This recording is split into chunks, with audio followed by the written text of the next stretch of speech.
Hi friends, welcome back to మీ గోదావరి పాపలు. ఈరోజు వీడియో వినాయక చవితి పార్ట్ 2 పనులు అన్నమాట. ఇది మార్నింగ్ పిల్లలు వెళ్ళిన కాడి నుంచి ఏమేం పనులు చేసుకున్నాను అన్నది ముందు వీడియోలో అయితే పోస్ట్ చేశాను కదా. అది చూడని వాళ్ళు ఉంటే ఇది అర్థమవుదండి. ముందు అది ఆ వీడియో అయితే చూసేయండి. అలాగే ఈవినింగ్ వచ్చేసరికి ఏమేం పనులు ఉంటాయంటే, పిల్లలు స్కూల్ నుంచి రాగానే వాళ్ళ కోసం నేనైతే వేడి నీళ్ళు ప్రిపేర్ చేసి ఉంచాను. ఎందుకంటే తలస్నానం చేయించాలి కాబట్టి. సాయికైతే తలస్నానం చేయించేసి పైకైతే వచ్చాననమాట. ఒక్కసారొచ్చాను. వర్షం అలా నేను బిల్డింగ్ ఎక్కి పువ్వులు స్టార్ట్ చేశాను కొయ్యడం. వర్షం విపరీతంగా వచ్చేసిందని చెప్పి కింద దిగిపోయాను. మళ్ళీ వర్షం తగ్గిన తర్వాత వచ్చాననమాట. పెద్ద బుట్ట అయితే తెచ్చుకున్నాను గానీ, దాంట్లో సగానికి కూడా రాలేదండి. అంతేనండి ఎప్పుడు. నేను పూజకి నాకు దేనికైనా అవసరమైనప్పుడు తక్కువ పోస్తాయి. నాకు అవసరం లేనప్పుడు మాత్రం ఎక్కువ ఎక్కువ పోస్తాయి.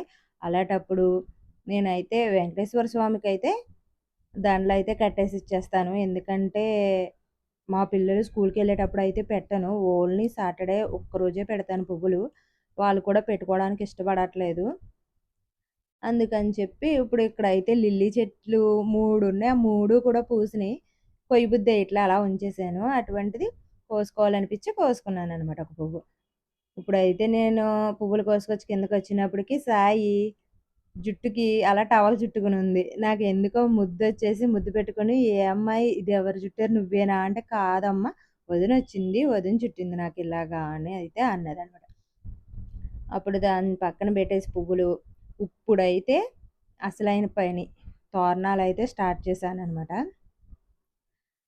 తోరణాలు స్టార్ట్ చేసి, తోరణాలు 4 గుమ్మాలకే కట్టానండి. ఇంటి చుట్టూరు కట్టుకోవడం నాకు చాలా ఇష్టం. వినాయకుడి చవితి అండ్ వరలక్ష్మి వ్రతానికి ఇంటి చుట్టూరు కడతాను. వరలక్ష్మి వ్రతానికి అలాగే అయిపోయింది. నాకు టైం లేదప్పుడు. ఎందుకంటే బంగారం షాప్ కాడికి ముందు రోజే వెళ్ళడం. ఇంక నాకసలు టైం అయితే కుదరలేదు. ఈసారైనా చెయ్యొచ్చు అనుకున్నాను. ఈసారైతే చెయ్యలేదు. ఉన్నా చేయబుద్ధేయలేదు. కొన్ని సిట్యుయేషన్ వల్ల. ఇప్పుడైతే 4 గుమ్మాలకే కట్టేసుకొని సింపుల్‌గా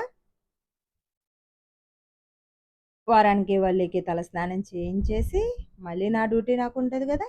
ఆ పువ్వు కోసుకొచ్చిన పువ్వులన్నీ మళ్ళీ కట్టడం మొదలుపెట్టాననమాట.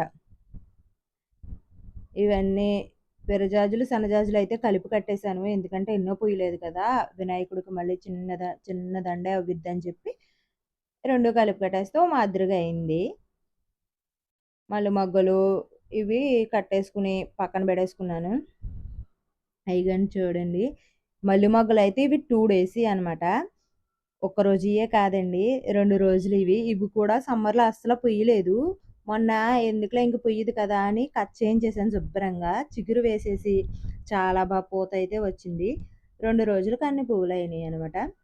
ఇవి శుభ్రంగా బాక్స్‌లో పెట్టేసుకొని ఫ్రిడ్జ్‌లో పెట్టేసాను.